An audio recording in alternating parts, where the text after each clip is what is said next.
చూడు మావా, cool drink షాప్లో థమ్సప్ ఫిబ్రవరి 14th రోజున బ్రేకప్ రెండు కామనే.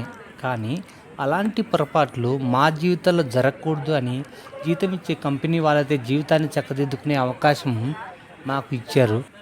అదేంటంటే గిఫ్ట్స్ ఇవ్వకపోవడం వల్ల జరిగే నష్టాలను, దానివల్ల వచ్చే కష్టాలను కనుమరుగు చేసే ఉద్దేశంతో మా కంపెనీ వాళ్ళు గిఫ్ట్స్ స్టాల్స్ని మా కంపెనీ ఉండే ఏరియాలో అలో చేసి షాపింగ్ చేసి వాళ్ళ పార్ట్నర్స్కి సర్ప్రైజ్ గిఫ్ట్స్ ఇవ్వమని, ఇచ్చిన తర్వాత సంతోషంగా ఉండమని కోరుకుంటూ మా ఆఫీస్లో స్టాల్స్ని అలో చేశారు.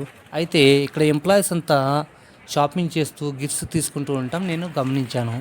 మరి మా ఆఫీస్లో మా కంపెనీ వాళ్ళు మా యోగక్షేమాల కోసం ఇలాంటి పని ఒకటి చేశారు. మరి మీ ఆఫీస్లో మీ కంపెనీ వాళ్ళు ఇలాంటి పని చేసినట్లయితే మీ కంపెనీ నేమ్ కింద కామెంట్ రూపంలో చెప్పండి. Thanks for watching my video. Please subscribe my channel.